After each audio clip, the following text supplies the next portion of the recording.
Do you also love when cakes masquerade as other types of food? I had so much fun making this 3D donut cake. It is larger than life and actually quite easy to make. I happened to find two smooth bundt style pans from my local Goodwill shop that were pretty close to the same size and shape. I sprayed this very well with canola spray, and I also added some strips of parchment paper in various positions around the bundt pan so that I'd be able to pull the cake off of it once it baked. I'm actually really glad I thought of the parchment strips. This made that part really easy. If you like funfetti or confetti cake, you can just add some crunchy rainbow jimmy sprinkles to my vanilla cake batter. This you can find on my website at customcakesandcupcakes.com. Then I just spooned this into the pan and I filled it about halfway to 2/3 full. I like to give it a few taps on the counter just to even it out, and then again I made 2 of these. Here is the first one out of the oven. Tip it upside down, give it a few taps, and the parchment strips and the canola helped it release very easily, fortunately. I do like to wrap and freeze my cake layers between baking them and decorating them. This helps keeps them very moist by locking in the liquid components of the recipe, and it also makes them easier to frost by keeping the crumbs at bay. It's hard to see here, but I'm using a clear reusable cake board. You could certainly use a large plate or any other cake board you typically use. Place the first layer rounded side down and flatter side up, and this will ensure you don't need to do any carving or sculpting of your cake.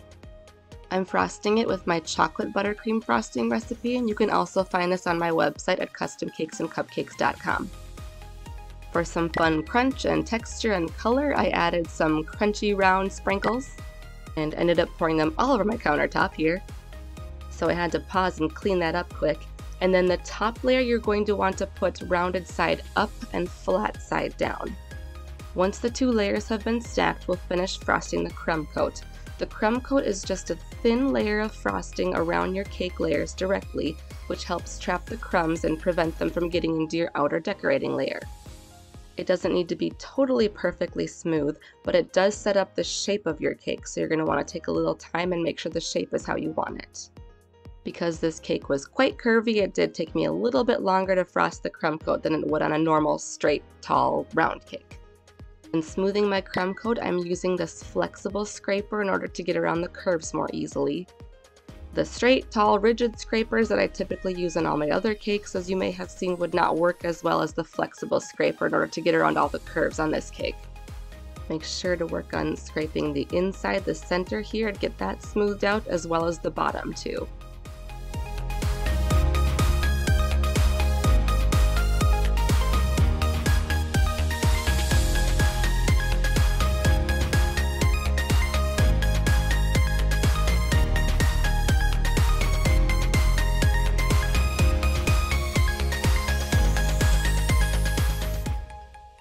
Again, be patient. It did take me several passes to get it as smooth as I want, and the crumb coat doesn't need to be perfect, but will set up the shape of the outer layer.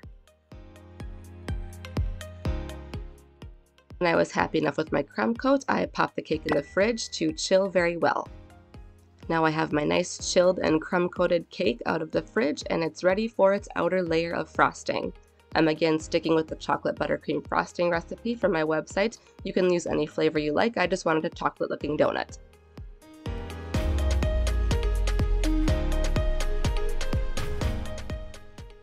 It's okay to use a fairly generous amount of buttercream when you're frosting your cake. A lot of it's going to be scraped or smoothed away.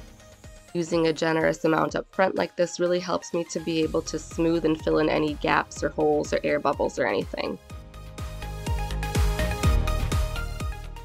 Once I had my cake covered in buttercream, I again opted for my flexible scraper like I use in the crumb coat. And once again, this does require some patience. It needs a lot more passes than a typical round cake that I normally frost would take.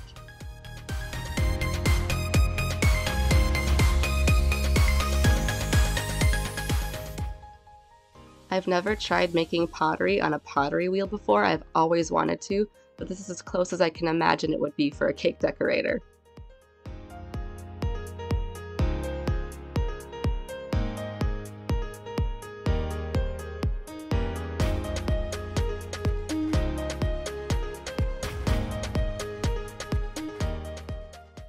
The trickiest part to get quite smooth was the center middle. It was hard to reach in there without bumping the other side. So what I did to help smooth that out is I took my offset spatula and I heated up the metal blade a bit with my kitchen torch. And I just used this to gently smooth out any lines or ridges. And I heated up my torch in between as I needed to. That really helps smooth it out.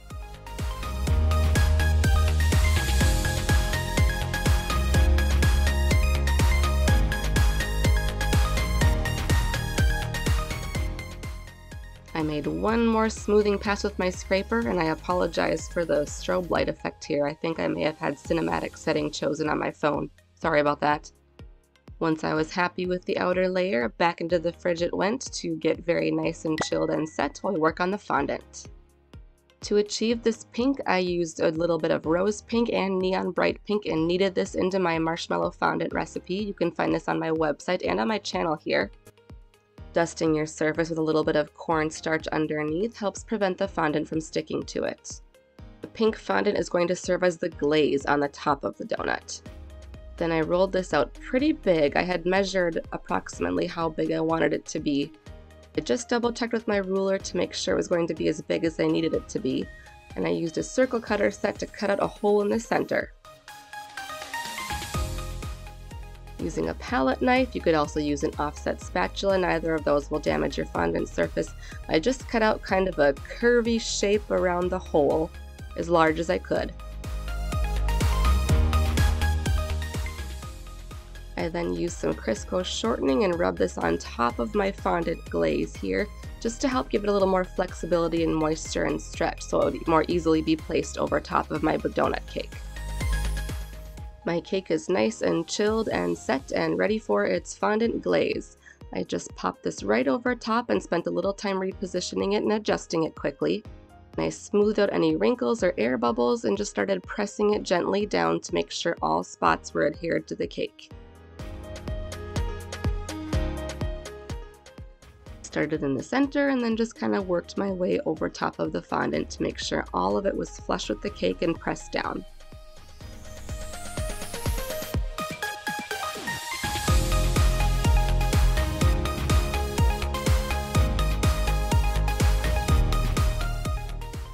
When I was happy with the placement, I added a little more Crisco shortening on top to make it look shiny like actual donut glaze. Crisco also helped my sprinkles to stick on top. I needed some larger than life sprinkles to be proportionate with the size of my donut cake, so these shimmer sugar rods by Sweets and Treats Boutique were perfect. I love them because they're the perfect size for this, of course, but also because they are totally FDA approved edible and do not hurt your teeth when you bite into them. They're just pressed sugars. Just crunch easily. This is their Easter mix of sugar rods. It's a collection of all the pastel colors they make. They also make just single colors. I have some gold and some white, which are fun for different projects. This colorful mix worked well for my donut cake here. I'm using this sprinkle placement pen by Sweet Elizabeth. I'll link it in my description if you are looking for one as well. And you can use my code ErinCakes10 to save 10% on your order there. It's very convenient to get each sprinkle right where you want it without getting your fingers in the way. I tried my best to make the placement look random, but also to make sure the colors and positions of each sprinkle were kind of evenly distributed.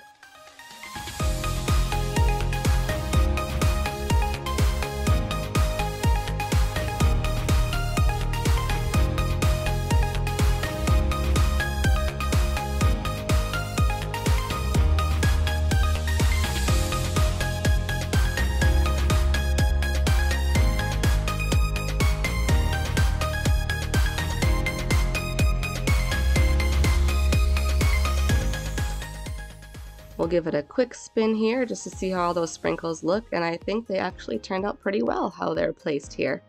It's an angle from the side so you can see the drippy glaze shape.